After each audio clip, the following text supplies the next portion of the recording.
Today's lecture is on instrumentation amplifiers.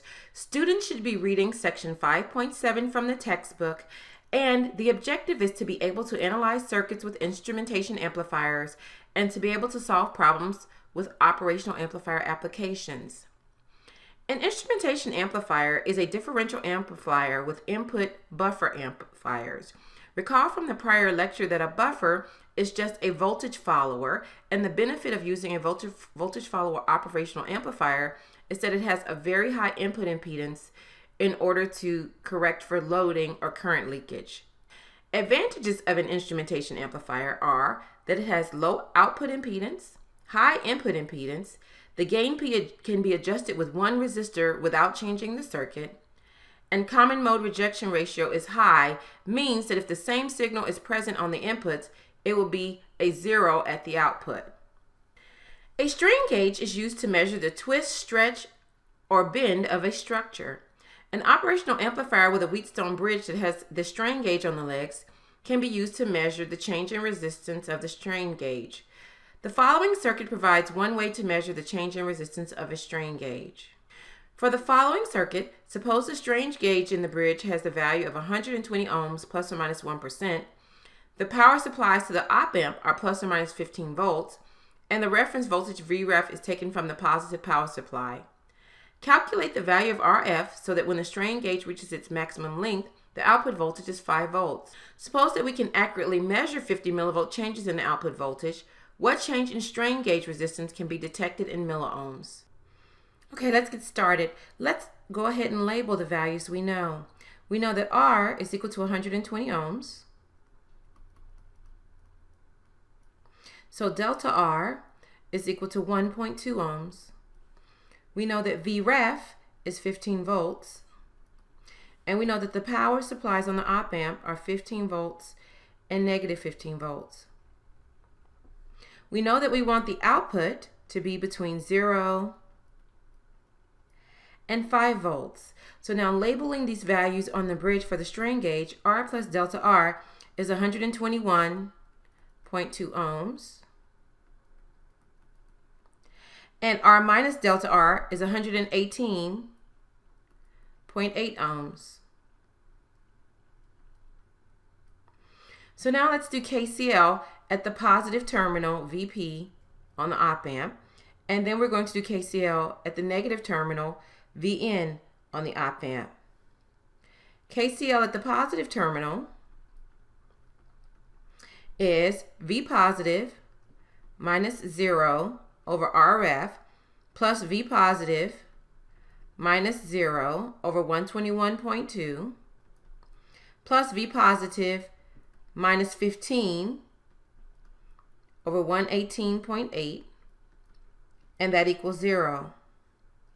KCL at the negative or non-inverting terminal on the op-amp is V negative minus 5 over RF plus V negative minus 15 over 121.2 plus V negative minus 0 over 118.8, and that equals 0. So recall that for an ideal assumption for op-amps, V negative is equal to V positive. So when we solve this system of equations, we get that V negative equals V positive, and that equals 7.354 volts, and RF is equal to 2 kiloohms. So now we move on to part B. For part B, we want to detect 50 millivolt changes in the output, so we're going to set V naught to be equal to 50 millivolts, and this time we're solving for delta R. So delta R is our unknown. So if we do KCL again, KCL at V positive is V positive minus 15 over 120 minus delta R plus V positive over 120 plus delta R plus V positive over 2K, because we now know RF, and that equals 0. If we do KCl at V negative, we have V negative minus 50 milli over 2K plus V negative minus 15 over 120 plus delta R plus V negative over 120 minus delta R, and that equals 0. Once again, we have the ideal assumption that V negative is equal to V positive, and both of those, by solving the simultaneous system of equations, is 7.28 volts. And delta R is equal to 12 milliohms, which represents a 0.01% change in the strain gauge. Okay, let's try another example. The following data acquisition system is used to convert temperature measured by a thermistor to a voltage for a relay and heating unit. The bridge is balanced at a 7°C reference temperature, and for any change in the reference temperature, the instrumentation amplifier will produce an output voltage which drives the relay to turn a heating unit on and off. The input voltage is the same as the op-amp supply voltages, plus or minus 15 volts.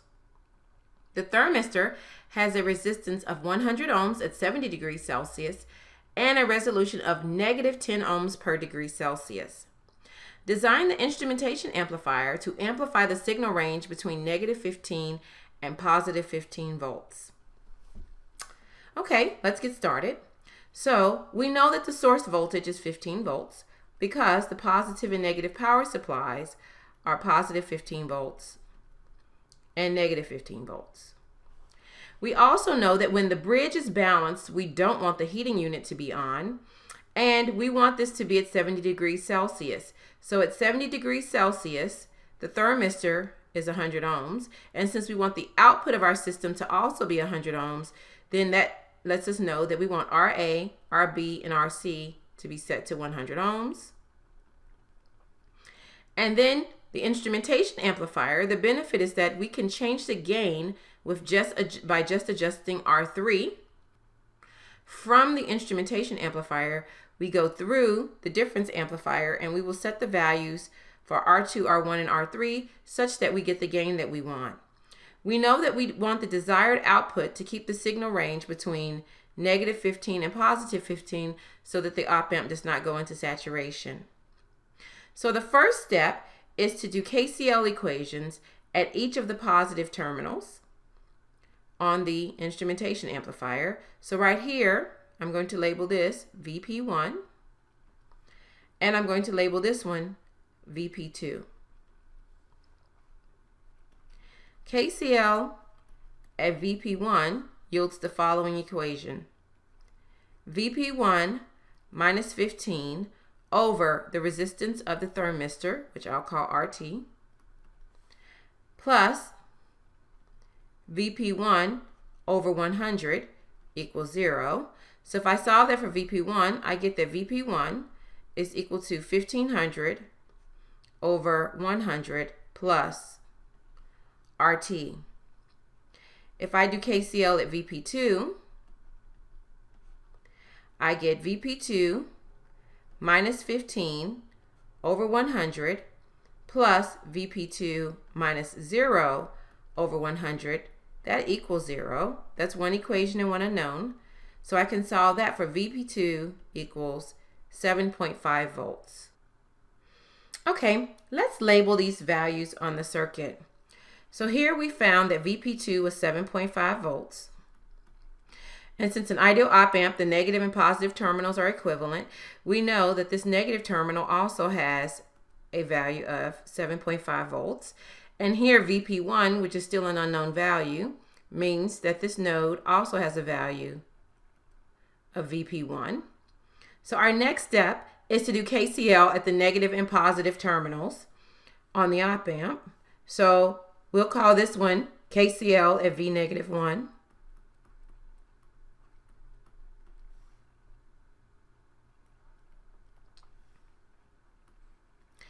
And that equation is VP1 minus the output of that op amp, which I'm going to call VB. And I'm going to call the output of this op amp VA. So it's going to be VP1 minus VB over 10K plus VP1 minus 7.5 over R3. And that equals 0. So when I solve that equation, I get that VB is equal to 1 plus 10K over R3 times VP1 minus 10K over R3 times 7.5. When I do KCL at V negative 2, which we know is also 7.5, the equation is 7.5 minus VP1 over R3 plus 7.5 minus VA over 10K, and that equals 0. So when we solve that equation for VA, we get that VA is equal to 1 plus 10K over R3 times 7.5 minus 10K over R3 times VP1. Since VA and VB are the inputs to my difference amplifier, I know that V0 is simply equal to R2 over R1 times VA minus VB.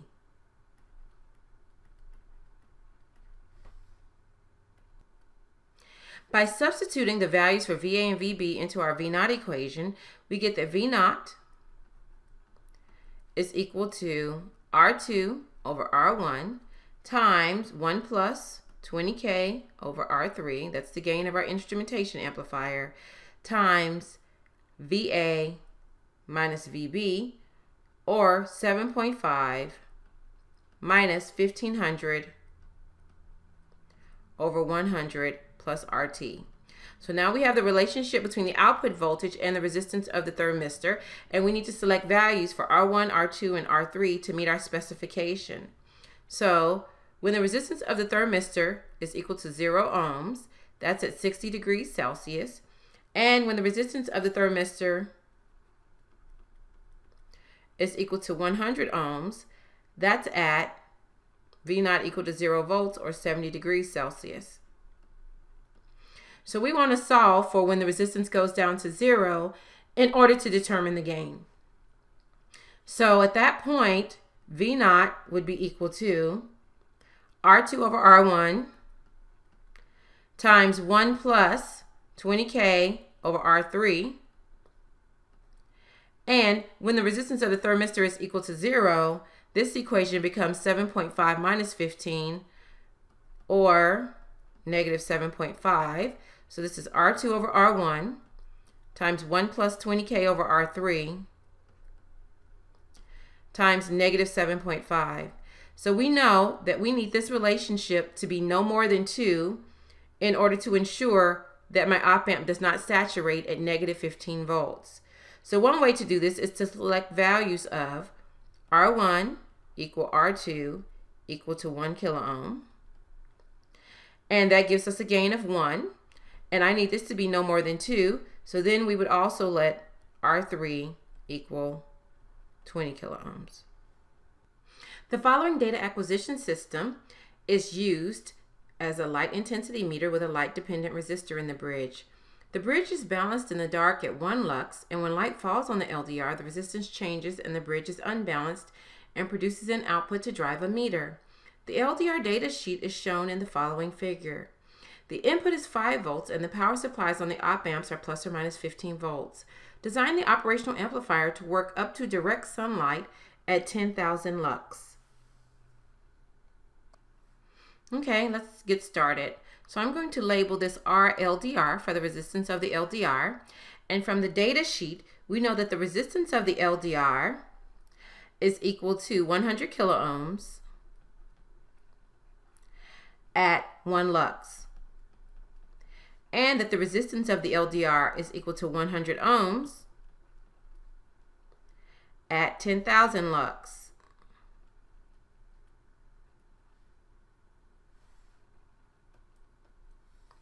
So now, since we know we want the bridge to be balanced in dark light, that means that RA is 100 kiloohms. So all three of these resistors are 100 kiloohms.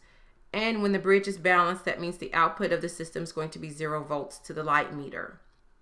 So now, the equation we derived from the prior example to relate the instrumentation amplifier and the difference amplifier was that V naught is equal to R2 over R1 times 1 plus 20K over R3. And there is a slight difference here because now our input voltage is 5 volts instead of 15. So the last half of this equation is now 2.5 minus 500K over 100K plus R LDR. So we know that V naught is equal to 0 volts in dark, but now we want to see what is the output when we have direct sunlight. So V naught would be equal to R2 over R1 times 1 plus 20K over R3 times 2.5 minus 500K over 100K plus 100.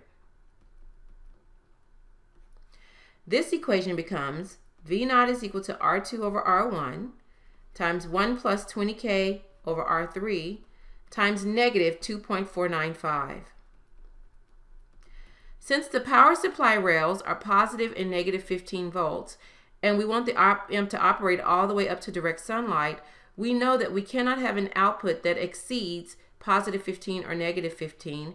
Therefore, we need R2 over R1 times 1 plus 20K over R3 to be equal to 6 or less. So one possible solution would be to let R2 over R1 equal 1 or R1 equal R2 equal 1 kiloohm. And that makes 1 plus 20K over R3 equals 6, or 20K over R3 must equal 5. So R3 is equal to 4 kiloohms. The final example of today's lecture. Design a servo motor drive that accepts an analog input in the range of plus or minus 10 volts. A 10-volt command makes the motor rotate clockwise at a maximum speed of 3,000 RPM. A negative 10-volt command drives the motor counterclockwise at a maximum speed of 3,000 RPM. A 0-volt command stops the motor from moving. The analog command input must be sampled by the ADC module of a microcontroller that has inputs between 0 and 5 volts. Design the following level shifter circuit to attenuate and shift the plus or minus 10-volt command signal to the 0 to 5 volt range. So the first thing we have is at the input, we know that the range here is negative 10 to 10 volts. And at the output, we want the range to be 0 to 5 volts. So we want to come up with a linear relationship between Vout and Vin. So Vout is equal to M times Vin plus B. So the slope of that line would be 5 minus 10 over 0 minus negative 10, which equals,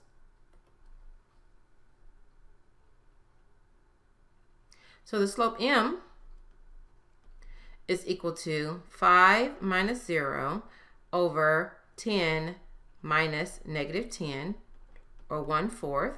So Vout equals 1/4 Vin plus B. So we'll substitute in one of our order pairs in order to find B. So let's assume that we substitute in negative 10, 0. So we get that 0 equals 1/4 times negative 10 plus B, or B is equal to 2.5. So finally, the equation of the line is Vout is equal to 1/4 Vin plus 2.5.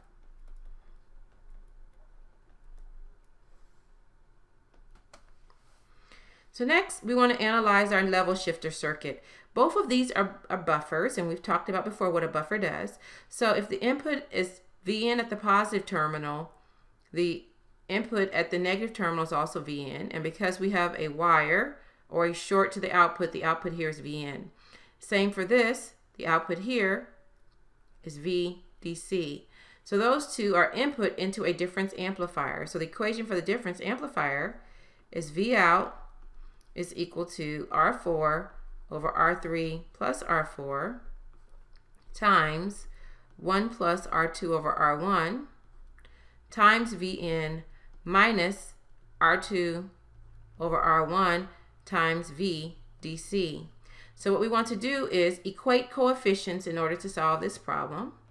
So what we'll see here is that 1/4 must equal R4 over R3 plus R4 times 1 plus R2 over R1.